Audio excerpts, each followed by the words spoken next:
That sucks. So, in light of that situation, we have our solution here. The Gideon Optics Omega. Obviously, it's kind of hard to see, so let's put a B-roll up there. This optic is very nice. It is a Trigicon SRO clone made by Gideon Optics. Before we get into all the details of the optic and try to convince you that it's worth your money, let me be very, very clear on something. Gideon Optics is, at this time, not a sponsor whatsoever. They have never sent me anything, including money. And I paid my cold hard cash for this that was hard earned, meaning I have no reason to sell you on this unless it's actually good. There you go, that's my little disclaimer. A mostly unbiased opinion. We have a massive shout out to Black Frog Arms. They have supported us through everything we've been doing. They let us use the range today. We got some great content, super appreciative of them. We get to talk to them every time we come in. They're great people, great service. If you need anything, come to them. I reference the SRO a lot, but this one has specific controls to it and a whole setup. So just to clarify the way it works, obviously you'll look down the sight like a normal red dot. Over here on this side, you have the up and down. That's the brightness. It'll get pretty bright and cloud up the whole optic, or get so dim that you can barely see it. And then on adjusting the 0 on the optic, you have elevation and windage there, and you got mounting screws and your battery. So again, pretty simple setup. Red dots are simple. They do not have to be complex. It was more than a year ago. I was actually setting up this very Glock right here as my first optic ready pistol. I wanted an SRO very, very badly, but I didn't have SRO money. So I found this just by searching cheaper SRO. This is what I found. And so far I've been very happy with it. But why would I be happy with it? Well, I've probably put an estimated 3,000 rounds through various handguns that this has actually been mounted to. In my experience, through those thousands of rounds, it's been perfectly accurate. Maybe I had a few misses, but it's more likely my fault instead of the red dot. I've racked it on tables. I've dropped it before, plenty.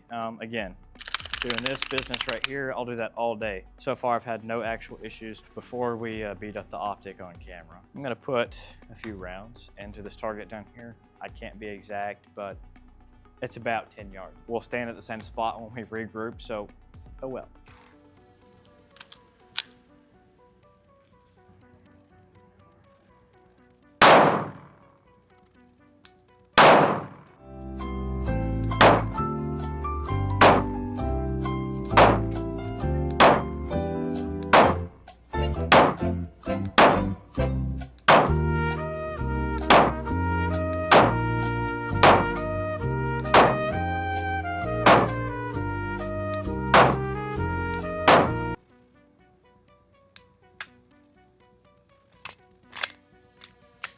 All right, well, I guess the gun didn't lock back, but that's it. So let's go look at that real quick.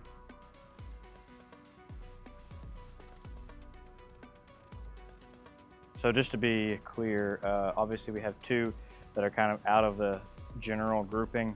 I know that was my fault because I felt myself pull it. That was my first shot. Also, I took this grouping on a cold start. We have not put any rounds down range today, but again, that's the best time to test yourself. So I won't use that as an excuse. The last time I sighted it in, I actually just used a bore sighter. So it may not be perfect, but where in correlation to the X it isn't as much of importance as how the grouping actually looks. So again, after we beat this up a little bit and demonstrate that process for you, if we get a grouping that looks similar, we're gonna know any issue that we end up having is just my fault and not the optic whatsoever. So let's get to that part. This might hurt a little bit, I don't know. We're going to go ahead and demonstrate this weapon is clear.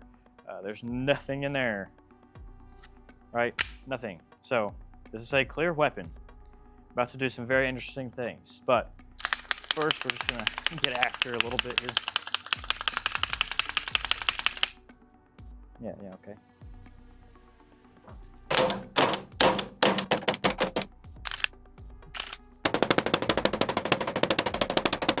That's all I'm gonna do.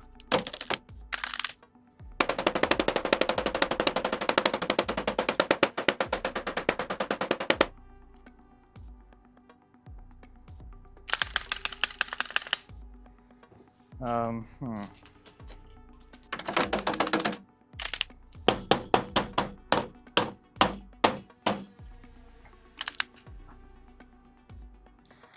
Mounts look good so far. So, you know, so here's the optic. We're beating it up, we're doing all that stuff. But I'm just gonna kind of rant on it for a minute. The finish of it, I would say there's nothing extraordinary about the way it looks, but I like the large window. Right now, I can see this entire silhouette target through the optic. It doesn't feel like it's cutting it off.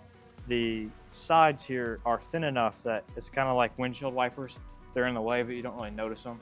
It doesn't feel like I'm looking through a box with a window, and I like that. So ultimately, yes, if I had the money, I would just want an SRO. But at the same time, this is saving you money, and in my experience, it hasn't been any worse than just spending the money on an SRO. So why not spend half of that and get this instead? Just looking through, when I'm shooting, I don't see any flickering of the dot, and the dot's not flickering.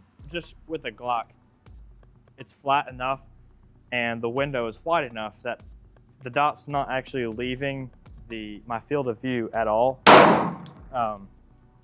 Now, if your recoil controls sucks, then that might not be the case. You may lose the dot because you're going to come up too far.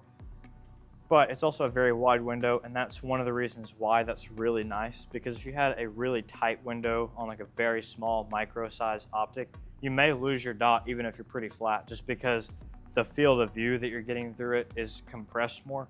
So that is one of the reasons why this extremely large window is absolutely awesome to me. And I like the look of it. This big circular optic on top, I think looks pretty cool. But I've had no negative experiences with this gun. Glass is clear, it holds 0, and there's no problems with the dot.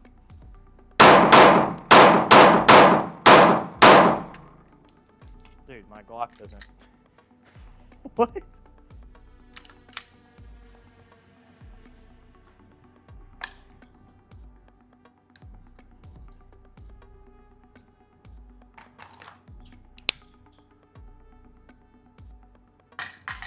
I guess my mag carrier's broke anyway.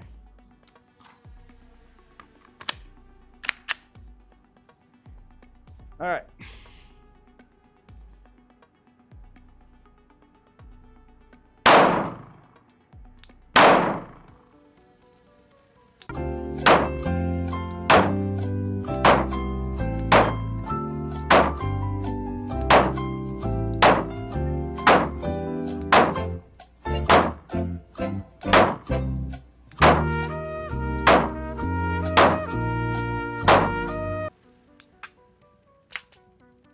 I guess my Glock doesn't lock back anymore.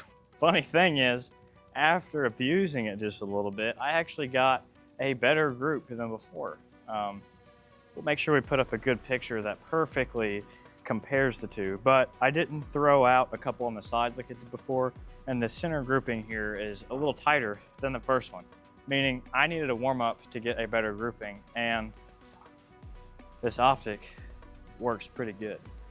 So I've shot this optic in the past. I've never had an issue with it. I used it when it was on his weapon, of course. I really like it. I like the window size. It helps a lot with shooting. I noticed it doesn't really get foggy when you're shooting it. It's such a good picture. And especially with the grip angle of the Glock, just keeping it flat, so much easier to keep it picture. I do have the whole silhouette plus some in my view. I don't lose any picture. I usually am pretty good about phasing out the around the optic. I don't even know what you call it, around the window, just because you're focusing on what's downrange, not what's in your sight. So it kind of helps you stay focused on it. But it shoots smooth. If I could go back and get a different optic, I'd probably get this, and I might get one in the future. Never know. But I'd have to get my 17 build since it's not MOS.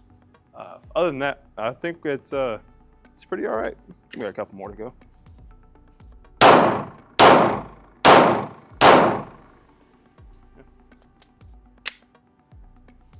Okay, so we roughed off the optic a little bit, maintained similar groupings. I don't think we're gonna have any issue holding 0 on this optic. Obviously, I've already ran it for over a year now, pretty hard, and didn't have an issue. So the price that they're asking for it, is it worth it? I would say easily yes. It's a very fair price. I think the product is a good product. And yes, overall, would I buy this again? Yes. You may see this optic on more pistols on our channel because I like this optic. It's a good price. And when I say I would buy it again, I mean it. And we're pretty cheap, so that's saying something. Yes, we're kind of broke Yeah. because we work normal jobs. Yeah.